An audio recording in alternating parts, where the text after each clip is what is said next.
So let's start with syphilis.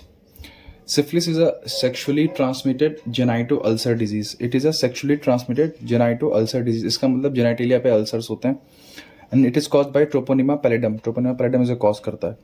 अब सबसे पहले थोड़ा सा इसका क्लास वगैरह का डिस्ट्रीब्यूशन समझ लेते हैं. देखें, एक क्लास होती है स्पाइरोकीट. उसमें तीन चीज़ें आती हैं, ट्रोपोनिमा, बोरेलिया और लेप्टोस्पाइरा. तो इसी के अंदर आता है ट्रोपोनिमा पैलिडम. ट्रोपोनिमा क्लास के अंदर आता है ट्रोपोनिमा पैलिडम. अब जितने भी ट्रोपोनिमा के ऑर्गेनिज्म होंगे उनकी कुछ खासियत होगी. स्लेंडर होंगे, ठीक है, fine spirals having pointed ends. देखें, ये सब जो चीज़ें होती है ना, slender, fine spirals, pointed ends, ये चीज़ें इसलिए बताई जाती हैं क्योंकि माइक्रोस्कोपी में जब हम लोग करते हैं तो ऐसे अपीयर होते हैं. तो जब हम इनकी माइक्रोस्कोपी भी करेंगे थोड़ी देर बाद, डार्क ग्राउंड माइक्रोस्कोपी, तो उसमें इनका अपीयरेंस बिल्कुल ऐसा ही आएगा, slender with fine spirals having pointed ends. ठीक. अब जो ट्रोपोनिमा होते हैं ये सेक्सुअली ट्रांसमिटेड डिजीजेस भी कॉज कर सकते हैं और नॉन सेक्सुअली ट्रांसमिटेड डिजीजेस या फिर नॉन वेनरल डिजीजेस भी कॉज कर सकते हैं. तो इसमें जो सेक्सुअली ट्रांसमिटेड डिजीज कॉज करता है वो होता है ट्रोपोनिमा पैलिडम, और जो नॉन वेनरल या फिर non sexually transmitted disease cause करते हैं वो होते हैं ट्रोपोनिमा कैरेटियम, ट्रोपोनिमा एंडेमाइकम या ट्रोपोनिमा पर्टेनियम. हमें सिर्फ इतना ध्यान रखना है, यहाँ पे सब बकवास बातें, ज्ञान की बातें. आप समझते हैं इसकी पैथोजेनेसिस. देखें, जो सिफिलिस होता है, ठीक, ये सेक्सुअल कांटेक्ट से तो फैलता ही है. इसके अलावा ये नॉन वेनरल मेथड जैसे कि डायरेक्ट कांटेक्ट, ब्लड ट्रांसफ्यूजन, उनसे भी फैल सकता है. ठीक. तो ये नॉन वेनरल मेथड से भी फैल सकता है. अब जो ट्रोपोनिमा पैलिडम होता है ये माइन्यूट एब्रेजन ऑफ स्किन से भी बॉडी में पेनिट्रेट कर जाता है, स्किन को पेनिट्रेट कर जाता है, फिर म्यूकोसा को, और फिर कुछ घंटे में, फ्यू आवर्स में ये ब्लड और लिम्फेटिक्स तक पहुंच जाता है, और फिर प्रोड्यूस सिस्टमिक इन्फेक्शन. जब ये ब्लड तक पहुंच गया तो ब्लड तो पूरी बॉडी में सर्कुलेट होगा, तो जो इन्फेक्शन होता है वो उसका सिस्टमिक हो जाता है, produce systemic infection. Metastatic foci मतलब मल्टीपल पार्ट्स को बॉडी में इन्वॉल्व करता है before appearance of primary lesion. Primary lesion आए उससे पहले बॉडी के मल्टीपल पार्ट इफेक्ट हो चुके होते हैं. प्राइमरी लीजन आए उससे पहले बॉडी के मल्टीपल पार्ट इफेक्ट हो चुके होते हैं. अब समझते हैं इसका इंक्यूबेशन पीरियड.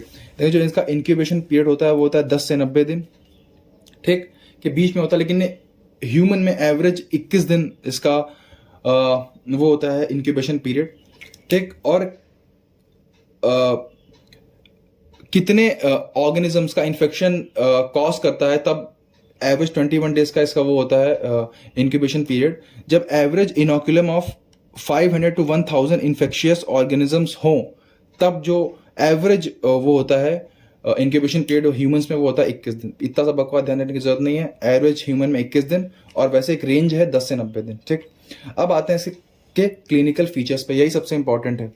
देखें, अगर किसी सिफिलिस से इन्फेक्टेड पर्सन के साथ सेक्सुअली मतलब सेक्सुअल कांटेक्ट हुआ है किसी सिफिलिस से इन्फेक्टेड पर्सन के साथ, तो 30% चांसेस है, 30% चांसेस हैं कि आप सिफिलिस एक्वायर कर लेंगे. ठीक.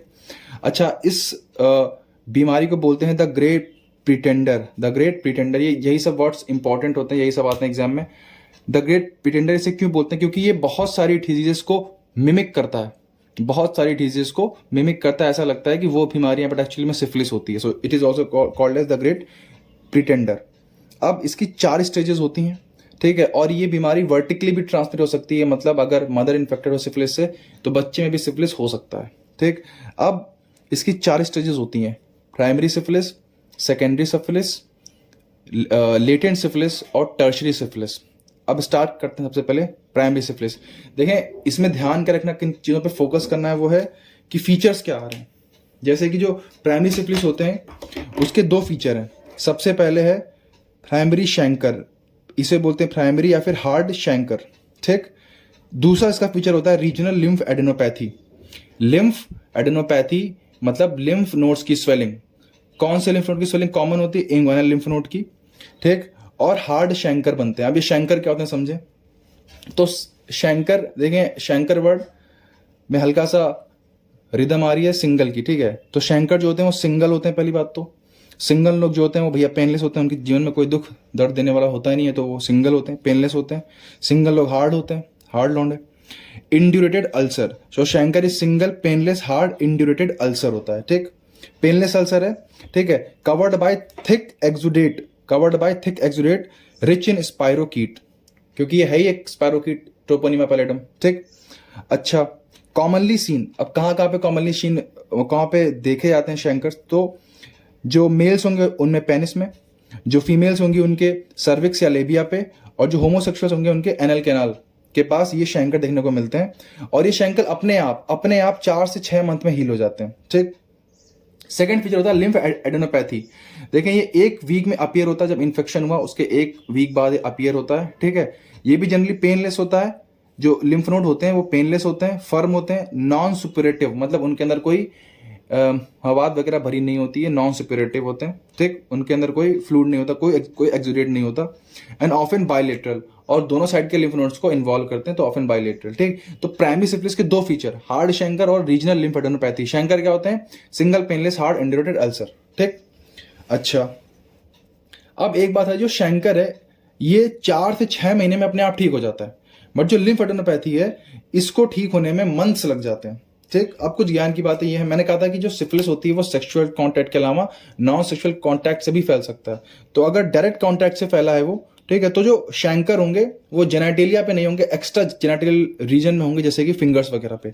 और अगर ब्लड ट्रांसफ्यूजन के थ्रू सिफिलिस फैला है तो उनमें शैंकर होंगे ही नहीं। ये भी एक इंपॉर्टेंट क्वेश्चन है कि किस टाइप के स्प्रेड से सिफिलिस के शैंकर होते ही नहीं है, तो वो है ब्लड ट्रांसफ्यूजन से अगर सिफिलिस हो रहा है। ठीक।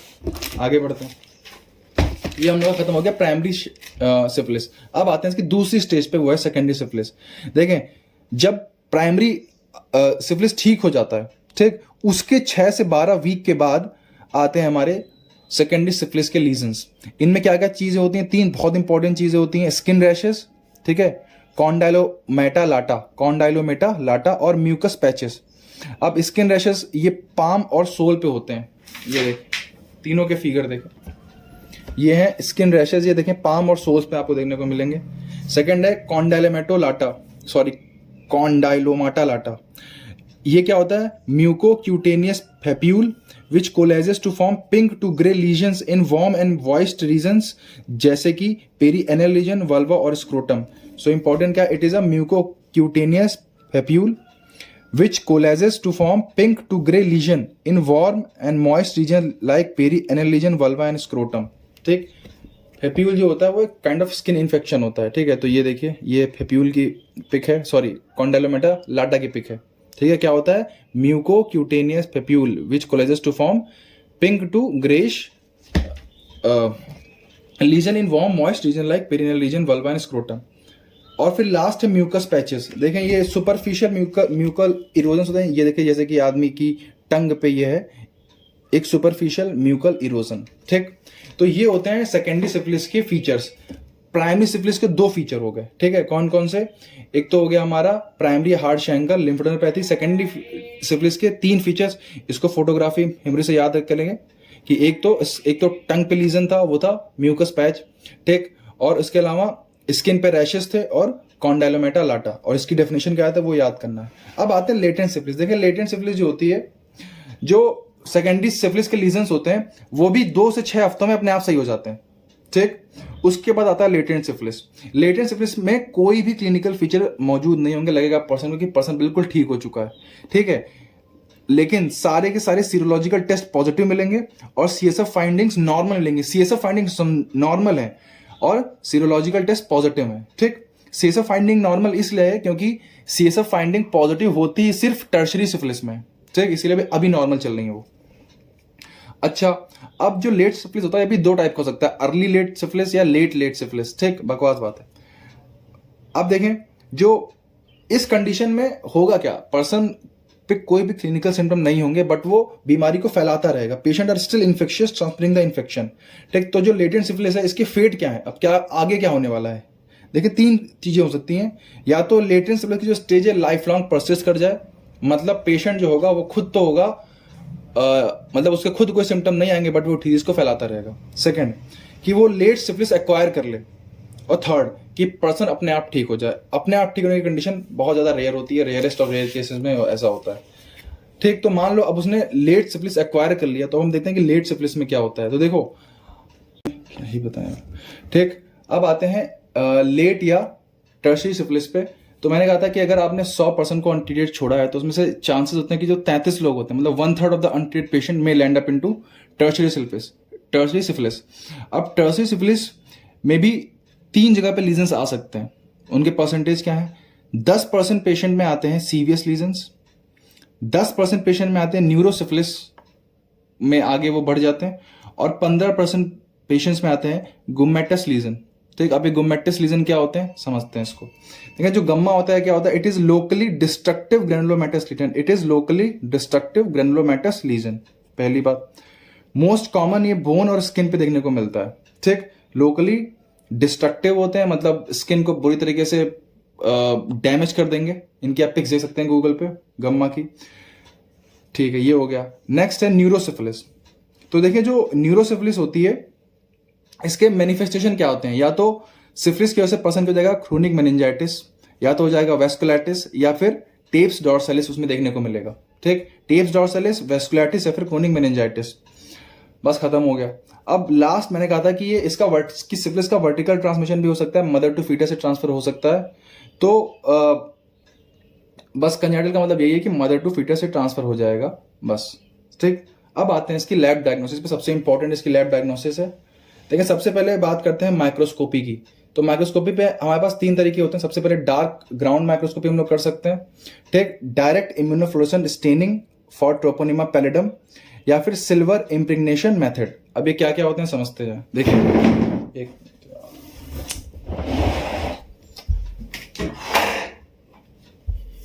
सबसे पहले बात करते हैं डार्क ग्राउंड माइक्रोस्कोपी की कि ये क्या होता है। देखें अगर आप डार्क ग्राउंड माइक्रोस्कोपी करेंगे तो जो ट्रोपोनिमा पैलिडम है, Treponema pallidum appear slender, flexible, spirally coiled, bacilli with tapering end. ठीक है, स्लेंडर वही जो मैंने बताया था कि features, slender, spirally coiled, tapering and.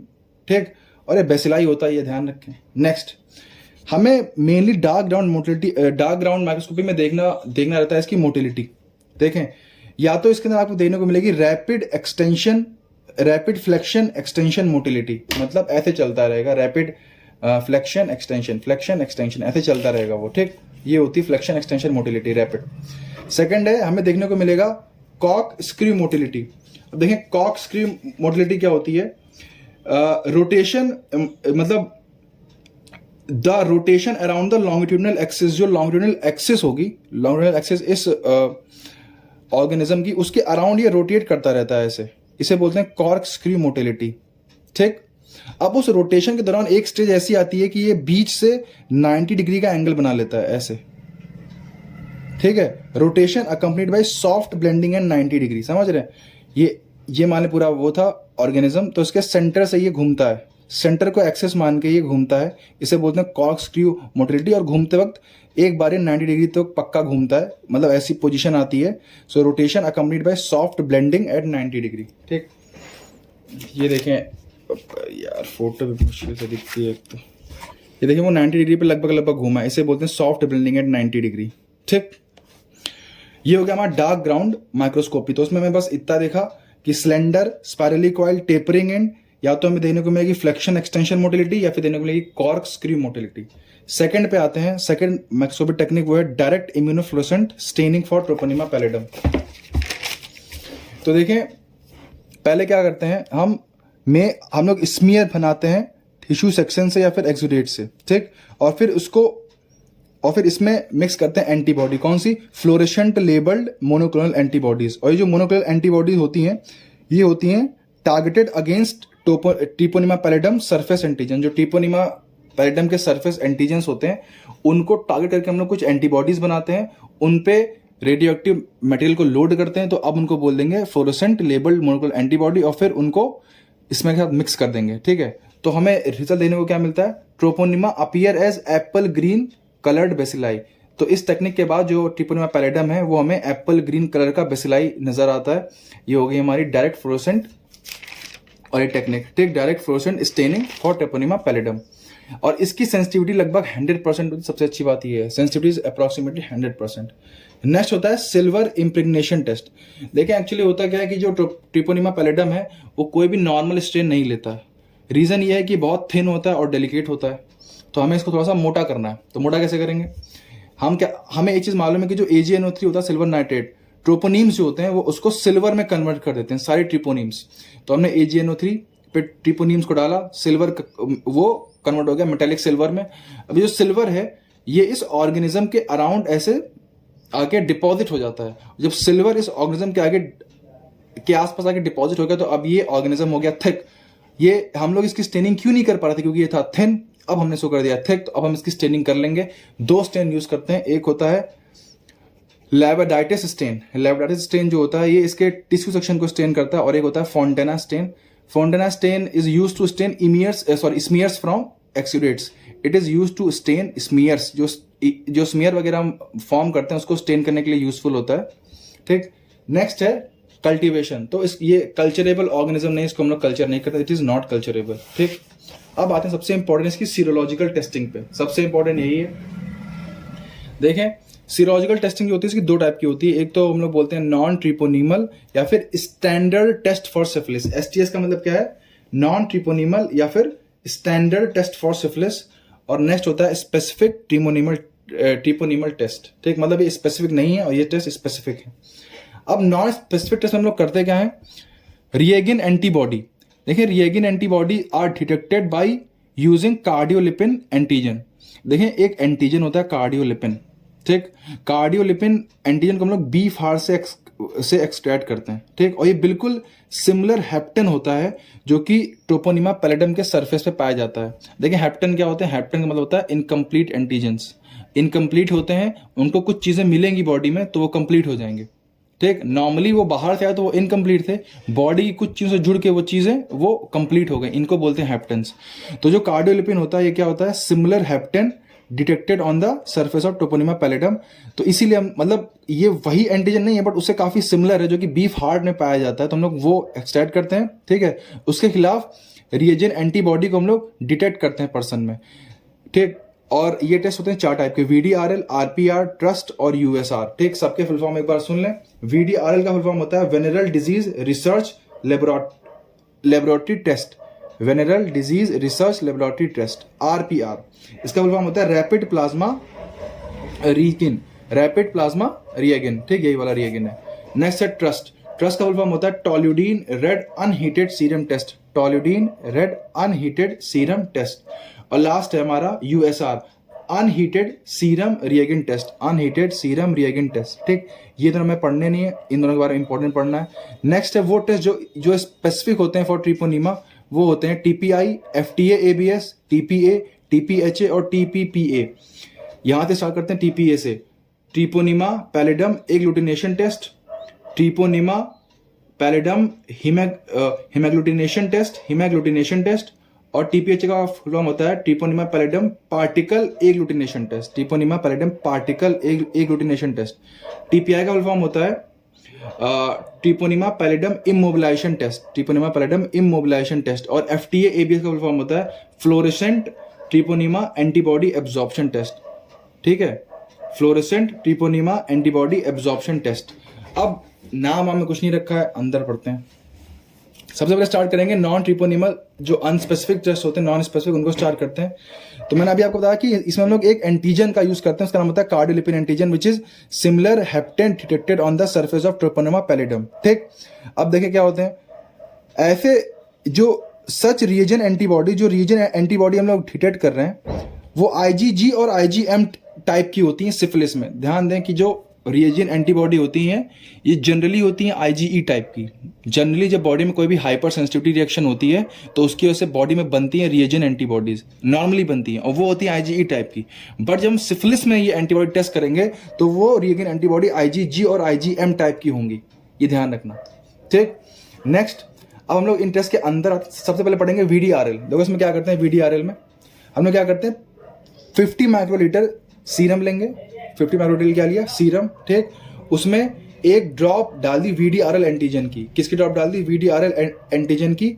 और जो स्लाइड थी वो कॉनकेव स्लाइड थी। कॉनकेव स्लाइड ने पहले 50 माइक्रोलीटर क्या डाला, सीरम, फिर a drop of VDRL antigen, फिर इनको मिक्स किया। ठीक है, मिक्स करने के बाद अब हम देखेंगे रिजल्ट। तो मीडियम टू, और रिजल्ट कहाँ देखेंगे, माइक्रोस्कोप में देखेंगे 10x में। Medium to large clumps are seen. Medium to large हमें क्लम्स देखने को मिलेंगे। ठीक, अच्छा ये क्लम्स कैसे थे, ये देखें, ऐसे क्लम्स हमें देखने को मिलेंगे। मीडियम टू लार्ज क्लम्स, ऐसे क्लम्स देखने को मिलेंगे ऐसे। ठीक, अच्छा, अगर क्लम्स देखने को नहीं मिल रहे हैं तो टेस्ट इनएक्टिव है, मीडियम होंगे या फिर लार्ज होंगे। अगर ऐसे क्लम्स आ रहे हैं तो फिर वीकली रिएक्टिव है, ऐसे रहे तो स्ट्रांगली रिएक्टिव है। ठीक, नेक्स्ट ये जो टेस्ट है VDRL वाला, इसको हम लोग CSF सैंपल पे भी परफॉर्म कर सकते हैं। जो CSF सैंपल होते हैं उनमें भी ये टेस्ट कर सकते हैं। मतलब यहाँ पे सीरम की जगह हम क्या लेंगे, CSF लेंगे। तो इसीलिए जो न्यूरोसिफिलिस के पेशेंट होते हैं उनमें सिफिलिस डिटेक्ट करने का भी एक अच्छा तरीका होता है, क्योंकि हम लोग CSF का सैंपल ले रहे हैं। ठीक, अब आते हैं नेक्स्ट आते हैं RPR। देखिए RPR भी बिल्कुल इसी की तरह था, VDRL की तरह। Another slide flocculation test using disposable plastic. वहां पे हमने ग्लास लिया था, कॉनकेव ग्लास लिया था। यहाँ पे बस प्लास्टिक कार्ड्स का इस्तेमाल करेंगे। हैविंग क्लियरली डिफाइंड सर्कल्स, अच्छा, एक दो चीज़ें मैं बताना भूल गया कि जो VDRL था ये चीपर टेस्ट होता है और ये हाई सैंपल लोड में प्रीफर किया जाता है। मान लीजिए आपको बहुत सारे लोगों की एक साथ सिफिलिस का टेस्ट करना हो, एक तो चीपर होता है और हाई सैंपल लोड में इसको वो करते हैं प्रीफर। मान लीजिए कि बहुत सारे लोगों को एक साथ सिफिलिस हो गया हो एक पूरे एरिया में, तो हमें बहुत सारे टेस्ट एक साथ करने पड़ेंगे, तो हम इसको प्रीफर करेंगे VDRL को। ठीक, अच्छा, अब आते हैं RPR का। तो ये बिल्कुल सेम होता है VDRL का, बस वहाँ पे ग्लास है, प्लास्टिक और कुछ नहीं है। ठीक, डिफरेंसेस क्या है? जो RPR एंटीजन होता है इसकी जो शेल्फ लाइफ होती है वो बहुत लंबी होती है। तो इसके लिए इसे हम लोग इंडिविजुअल सैंपल टेस्टिंग के लिए यूज कर सकते हैं। मान लीजिए हमें बहुत सारे लोगों में टेस्टिंग नहीं करना है, कोई इंडिविजुअल मतलब हमारे पास आया, हमें उसकी टेस्टिंग करना है, तो हम RPR का इस्तेमाल कर सकते हैं। ठीक, सेकंड है, हमें कोई भी जरूरत नहीं है माइक्रोस्कोप की, जो रिजल्ट्स होंगे वो हमें नेकेड आई से दिख जाएंगे। ठीक, और लेकिन इसमें CSF सैंपल का इस्तेमाल नहीं कर सकते हैं, इसमें हम लोग CSF का इस्तेमाल नहीं करते, सिर्फ सीरम का इस्तेमाल करेंगे। और सबसे बड़ी दिक्कत इसकी ये है कि ये महंगा होता है। ठीक है, अब आते हैं एडवांटेजेस इन टेस्ट के क्या है। जो नॉन ट्रिपोनिमल है या फिर स्टैंडर्ड टेस्ट हैं, इनके एडवांटेजेस क्या हैं? एडवांटेजेस ये हैं कि जो पेशेंट होगा जिसका ट्रीटमेंट चल रहा होगा तो उसकी प्रोग्नोसिस में यूजफुल होगा। ठीक, और मैंने आपको बताया था कि जो VDRL होता है वो न्यूरोसिफिलिस में भी यूजफुल होता है, न्यूरोसिफिलिस में भी VDRL यूजफुल होता है। अब आते हैं डिसएडवांटेजेस पे। देखिए जो डिसएडवांटेजेस हैं उसमें यह है कि जो रिएगेन एंटीबॉडी, मैंने आपको बताया था कि जो रिएगेन एंटीबॉडी होती है वो लेप्रोमेटस लेप्रोसी में, रिलैप्सिंग फीवर में, मलेरिया में भी देखने को मिल सकती है। इसलिए हमें फॉल्स पॉजिटिव रिजल्ट मिल सकते हैं। तो ये जो बाकी केस से मलेरिया, रिलैप्सिंग फीवर, लेप्रोसी, इसमें ये एंटीबॉडी कहाँ से आ गई, रिएगेन एंटीबॉडी? तो देखिए इन सब कंडीशंस में जो लिपिड हेप्टेंस होते हैं, lipid haptens release from the damaged host tissue, जो ये सब ऑर्गेनिज्म होते हैं जो कि लेप्रोसी कॉज करता है, माइकोबैक्टीरियम, मलेरिया वाले जो ऑर्गेनिज्म होते हैं, ये सब होस्ट टिश्यू को डैमेज करते हैं और उन होस्ट टिश्यू से लिपिड हेप्टेंस निकलते हैं जो कि बिल्कुल कार्डियोलिपिन्स की तरह होते हैं। इसीलिए उनमें भी ये रिएगेन टेस्ट पॉजिटिव आ जाता है। ठीक है, तो ये फॉल्स पॉजिटिव है। अब आते हैं ट्रिपोनिमल या स्पेसिफिक टेस्ट पे। ये बहुत आसान है। सबसे पहला है ट्रोपोनिमल इमोबिलाइजेशन टेस्ट। इसमें हम लोग क्या करते हैं, एक्टिव ट्रिपोनिमा पैलिडम लेते हैं निकोल्स स्टेन के अंदर। ठीक, उसमें एंटीबॉडी मिलाते हैं और तुरंत फिर वो जो हमारा ऑर्गेनिज्म है वो इमोबाइल हो जाता है। ठीक है, एक्टिव ट्रिपोनिमा पैलिडम लिया, उसमें एंटीबॉडी मिलाई, वो इमोबाइल हो गया, तो बोलेंगे हाँ ठीक है ये ट्रिपोनिमा पैलिडम ही था। नेक्स्ट है FTA एब्जॉर्प्शन वाला। देखें इसमें क्या करता है, इसमें जो हमारी स्लाइड होती है उसके ऊपर पहले हम लोग कोट करते हैं किल्ड ट्रिपोनिमा पैलिडम्स, फिर उसके ऊपर डालते हैं ऊपर से fluorescent labelled anti human immunoglobulins, मतलब antibody, fluorescent labelled anti human antibodies. और अगर ये एंटीबॉडी एब्जॉर्ब हो गई, अंदर आ गई, तो हम बोल देंगे ये टेस्ट पॉजिटिव है। And this is highly sensitive and specific in all stages of syphilis. Syphilis की चाहे कोई भी स्टेज हो, ये टेस्ट पॉजिटिव जरूर आएगा। नेक्स्ट है इसके मॉडिफिकेशन होता है सबसे पहला IgF FTA एब्जॉर्प्शन टेस्ट। ठीक है, तो इसमें हम लोग क्या IgM FTA एब्जॉर्प्शन टेस्ट। तो अब हम लोग इसमें क्या करते हैं, इसमें ये सिर्फ IgM एंटीबॉडी को वो करता है, डिटेक्ट करता है IgM एंटीबॉडी को। अब बताओ IgM एंटीबॉडी जो होती है, अगर ये किसी में आ रही है, मान लो एक फीटस का तुमने ये टेस्ट करा, उसमें IgM एंटीबॉडी दिख रही है, इसका मतलब उसमें कंजेनिटल इन्फेक्शन हो चुका था, वर्टिकल ट्रांसमिशन हो चुका था, इसी वजह से उसको सिफिलिस हुआ है, क्योंकि IgM antibody shows congenital infections. ठीक, नेक्स्ट जो बाकी के टेस्ट हैं, बस उनके आपको नाम ध्यान रखने हैं, TPHA, TPPA और वेस्टर्न ब्लॉट।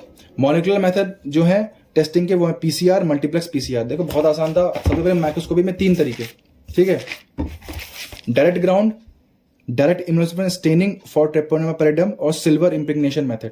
फिर आ जाओ इस पे कल्चर पे, वो तो करते नहीं है। सीरोलॉजी में हमें बस ये पढ़ना है VDRL, RPR, ये और ये, बस बाकी के बस खाली नाम याद रखने। ठीक, नेक्स्ट अब आते हैं इसके टेस्टिंग एल्गोरिदम पे। देखें जो सीडीसी है, सीडीसी उसने कुछ टेस्टिंग एल्गोरिदम्स बनाए हैं सिफिलिस के। उसने ये बोला है कि नॉर्मली सबसे पहले नॉन स्पेसिफिक वाले टेस्ट करो, ठीक, अगर तुम्हें उनमें कोई शक हो तब स्पेसिफिक टेस्ट पे आओ। लेकिन ऐसे एरिया जहां पे प्रिवलेंस ज्यादा हो सिफिलिस की, उनमें सबसे पहले स्पेसिफिक करो फिर नॉन स्पेसिफिक करो, बस यही है। अब आ जाए ट्रीटमेंट पे। देखें ट्रीटमेंट सर ने पढ़ाया था, जीआरजी सर ने उसमें लैडर में, वही ट्रीटमेंट है। सिफिलिस 3 टाइप का होता है, प्राइमरी, सेकेंडरी, लेटेंट में अर्ली, लेट और टर्शियरी सिफिलिस, ठीक। अब चाहे प्राइमरी सिफिलिस हो, चाहे सेकेंडरी सिफिलिस हो, या फिर अर्ली लेटेंट सिफिलिस हो, उसमें हम लोग देते हैं बेंजाथाइन पेनिसिलिन जी आईएम रूट से 2.4 मिलियन यूनिट इंजेक्शन एक वीक में एक बार। अगर सेकेंडरी सिफिलिस या टर्शियरी सॉरी अगर लेट लेटेंट सिफिलिस या टर्शियरी सिफिलिस हो, उसमें भी यही बेंजाथाइन पेनिसिलिन जी का इंजेक्शन देते हैं आईएम रूट से 2.4 मिलियन यूनिट इंजेक्शन। लेकिन ये ट्रीटमेंट चलता है 3 हफ्ते और हर हफ्ते में एक बार, 3 वीक में 3 बार इंजेक्शन देना पड़ा था, ठीक। अब आ जाओ न्यूरोसिफिलिस पे। देखो जो बेंजाथाइन पेनिसिलिन जी होती है ये ब्लड ब्रेन बैरियर को क्रॉस कर नहीं सकती है। अगर किसी के हो गया है न्यूरोसिफिलिस, मतलब जो सिफिलिस का ऑर्गेनिज्म है वो ब्रेन तक पहुंच गया, तो उसको मारने के लिए हमें ऐसी चीज जो कि ब्लड ब्रेन बैरियर को क्रॉस कर जाए, और वो होती है एक्वस पेनिसिलिन जी। लेकिन दिक्कत ये कि शॉर्ट एक्टिंग होती है, तो इसलिए इसका ट्रीटमेंट थोड़ा सा लंबा चलता है, लगभग 10 से 14 दिन, और हमें एक दिन में सेवरल इंजेक्शन देने पड़ते हैं, ठीक है, सेवरल इंजेक्शन पर डे, ठीक। ये खत्म हो गया ट्रीटमेंट सिफिलिस का, और एक खत्म हो गया पूरा सिफिलिस। Thank you.